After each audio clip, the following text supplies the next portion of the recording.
الحمد لله رب العالمين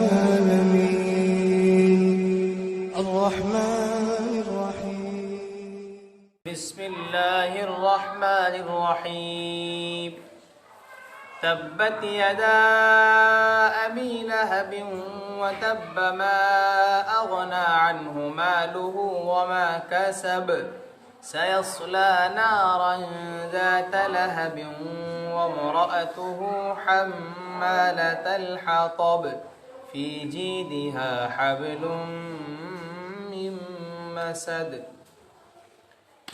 یہ سورہ لہب ہے، اس کو سورہ مسد بھی کہتے ہیں۔ یہ سورت بالاتفاق مکہ مکرمہ میں نازل ہوئی۔ کہاں نازل ہوئی؟ مکہ مکرمہ۔ مکہ مکرمہ میں۔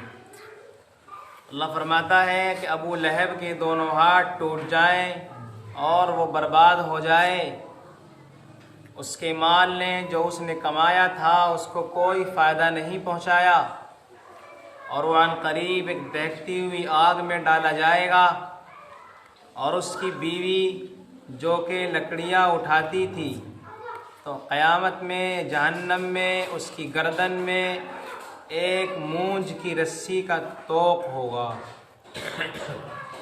یہ صورت ایک ایسی جامع صورت ہے کہ قرآن کریم نے دنیا ہی کے اندر مرد و عورت، شوہر اور بیوی کا انجام بتا دیا چیلنج کے ساتھ کہ دنیا میں تو تم ہلاک ہوگے ضرور، لیکن آخرت میں بھی تمہارا ٹھکانہ جہنم ہی ہوگا۔ اس کا پس منظر کیا ہے؟ حضور اکرم صلی اللہ علیہ وسلم، کہو سب صلی اللہ علیہ وسلم۔ دیکھو ہماری بہت بڑی کمی ہے کہ ہم نبی کا نام آتا ہے تو ہم آپ کو درود نہیں بھیجتے ہیں، بہت کم بھیجتے ہیں، سب خاموش بیٹھے ہوئے۔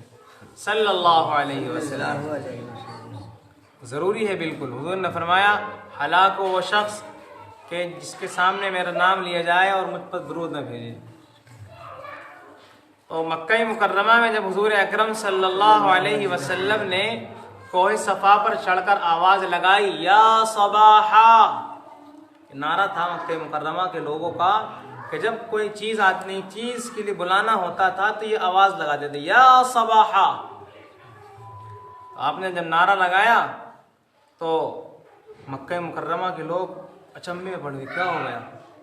سب بھاگے فوراً نکل کے گھروں سے۔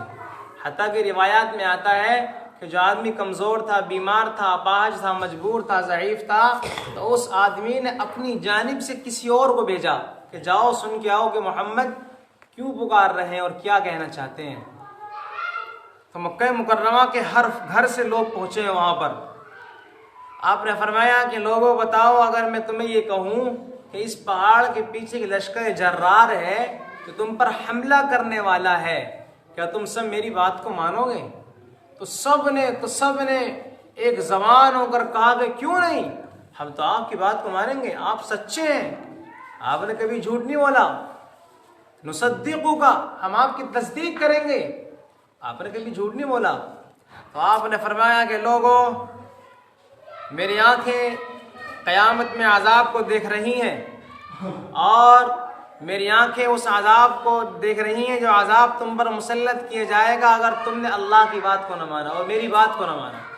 بس آپ کا یہ کہنا تھا کہ ابو لہب کے بدن میں آگ لگ گئی، اس نے کہا تبا لک لہذا جمعتنا، تیرا ناس ہو، تو نے ہمیں اس لیے بلایا تھا۔ کس نے کہا ہے؟ ابو لہب نے۔ ہاں، ابو لہب حضور اکرم صلی اللہ علیہ وسلم کے چچا ہیں، عبد المطلب کے سگے بیٹے ہیں ابو لہب، اور حضور کے والد اور ابو لہب دونوں کے باپ تو ایک ہیں، ماں الگ ہے، اس لحاظ سے حضور کے چچا ہیں ابو لہب، خاندان کے ہیں بالکل۔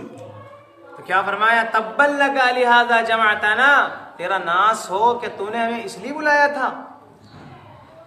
مفسرین نے لکھا ہے کہ اس نے کیا کیا کہ اس نے پتھر اٹھایا اور حضور اکرم صلی اللہ علیہ وسلم کو مارا، اس کی پاداش میں آپ کے پاؤں میں چوٹ لگی اور آپ خون آلود ہو گئے۔ یہ واقعہ نقل کیا مفسرین نے۔ تو اللہ نے فوراً جبرائیل امین کو بھیجا کہ جاؤ میرے حبیب پر یہ آیت نازل کرو تبت یدا ابی لہب وتب، کہ ابو لہب کے دونوں ہاتھ ٹوٹ جائیں۔ تیری یہ جرأت کہ تم میرے حبیب پر پتھر اٹھائے، فوراً کیا ہوا؟ وَتَب، اور وہ برباد ہو گیا۔ دنیا نے دیکھا کہ جب جنگ بدر ہوئی، جنگ بدر کے 7 روز کے بعد اس کے بدن میں ایک عجیب مرض پیدا ہو گیا، گلٹی نکلی، گلٹی، بہت سے لوگ کہتے ہیں چیچک نکلی، اور وہ وہیں سڑا گلا مرا۔ لوگوں مکہ مکرمہ میں بدبو پھیل گئی، تو اس کے گھر والے سے تنگ آ گئے، گھر والوں نے اس کو جو ہے لوگوں کو، مزدور کو بلوایا اور ایک گڑھے میں پھینکا، اور اوپر سے پتھر ڈال کر اس کو جو دفن کر دیا گیا۔ یہ انجام ہوا اس کا دنیا کے اندر بھی۔ قرآن کہتا ہے ما اغنى عنہ مالہ وما کسب، کہ جو مال اس نے کمایا تھا اس مال نے اس کو فائدہ نہیں پہنچایا۔ یہ دعویٰ تھا اس کا کہ میں تو محمد کے رب سے اپنے مال اور اپنی اولاد کے بدلے چھوٹ جاؤں گا، مجھے نہیں پکڑے گا محمد کا رب۔ قرآن نے کیا کہا؟ نہیں نہیں نہیں، پکڑا جائے گا تو یہاں پر بھی۔ دنیا نے دیکھا کہ دنیا میں اس کا حشر یہ ہوا کہ سڑ کر مرا ہے، اس کو قبر نصیب نہیں ہوئی، لوگوں نے اس کو نکالا ہے گھروں سے اس کی بدبو کی وجہ سے۔ پھر آخر میں قرآن کیا کہتا ہے؟ سَيَصْلَىٰ نَارًا ذَاتَ لَهَبٍ، بالآخر عنقریب وہ قیامت میں ایک بھڑکتی ہوئی آگ میں پہنچایا جائے گا۔ ابو لہب اس کا نام نہیں تھا، نام تھا اس کا عبد العزیٰ۔ کیا نام تھا اس کا؟ عبد العزیٰ۔ لیکن اس کا جو چہرہ تھا وہ بہت وہ تھا آگ ببولا، یعنی بالکل جیسے کہ انگارے نکلنا اس کے چہرے سے۔ خوبصورت تو وہ تھا، خوبصورت بھی تھا، لال سرخ چہرہ تھا اس کا، اس لیے اس کا لقب جو ہے ابو لہب تھا۔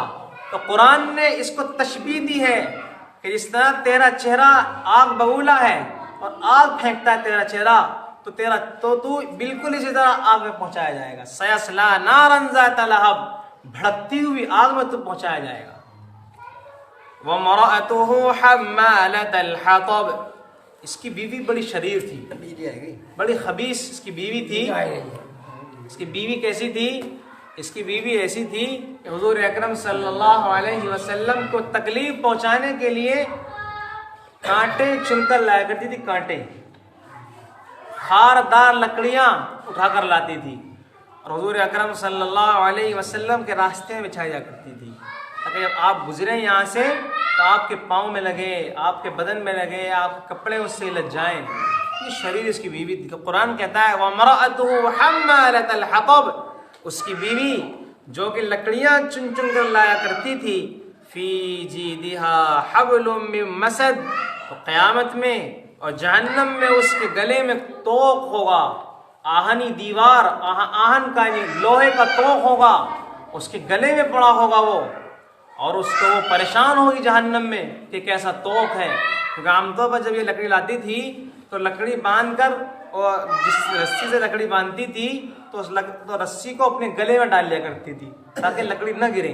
تو قرآن نے کہا اس طرح تو دنیا میں حضور اکرم صلی اللہ علیہ وسلم کے لیے لکڑی لاتی تھی اور رسی سے باندھ کر لاتی تھی، تو قیامت میں بعین ہی اسی طرح اس رسی کی جگہ، اس مونج کی رسی کی جگہ زنجیر ہوگی، زنجیر قیامت میں جہنم کی زنجیر ہوگی، آگ کی زنجیر ہوگی جسے تو تڑپ رہی ہوگی۔ مفسرین نے لکھا ہے کہ یہ اس طرح یہاں پر اپنے شوہر کی ہیلپ کیا کرتی تھی حضور کی تکلیف دینے میں، اسی طرح یہ قیامت میں جہنم میں اپنے شوہر کو مزید عذاب پہنچانے میں تک جو ہے ہیلپ کر رہی ہوگی۔ تو یہ انجام دونوں کا ہوا ہے۔ عجیب بات یہ ہے کہ یہ سیدنا ابو سفیان رضی اللہ تعالی عنہ کی بہن ہے، اور اس کا نام ہے اروا، ام جمیل اس کی کنیت ہے۔ معاویہ رضی اللہ تعالیٰ عنہ کی پھپھو ہے، پھپھو ابو لہب کی بیوی، لیکن کام کیا ہے اس کا؟ حضور کو تکلیف دینا۔ تو اس صورت سے ہمیں کیا خلاصہ ملا؟ خلاصہ میں اس صورت سے یہ ملا ہے کہ دین کے کام کرنے والوں کو تکلیف نہیں پہنچانی چاہیے۔ کیوں میرے صاحب؟ دین کے کام کرنے والوں کو تکلیف نہیں پہنچانی چاہیے، ورنہ اس کا انجام دنیا میں برا ہوگا اور آخرت میں ہوگا ہی ہوگا۔ اللہ تعالی ہم سب کو دین کے کام کرنے والوں سے محبت کرنے کی توفیق عطا فرما دے، ان کی مخالفت سے بچائے۔ بہت بڑا عذاب ہوگا واقعی جو لوگ دین کی مخالفت کرتے ہیں یا دین کے کام کرنے والوں کے بیچ میں رخنہ ڈالتے ہیں، ان کی مخالفت کرتے ہیں، ان کی ٹوہ میں لگے رہتے ہیں۔ تو قرآن نے یہاں پر اصول دے دیا ہے کہ اس طرح ابو لہب کا انجام ہوا دنیا میں بھی دین کے مخالفت کرنے والوں کا، دین کی راہ میں روڑا اٹکانے والوں کا انجام ہونا برا ہے، اور آخرت میں تو اللہ نہیں مٹے گا۔ اللہ تعالیٰ ہم سب کو اس صورت کے ضمن میں اپنے لوگوں اپنے دین کے کام کرنے والوں سے محبت کرنے کی توفیق عطا فرمائے اور ان کی مخالفت سے بچائے۔ وآخر دعوانا الحمدللہ رب العالمین۔ الذين آمنوا وتطمئن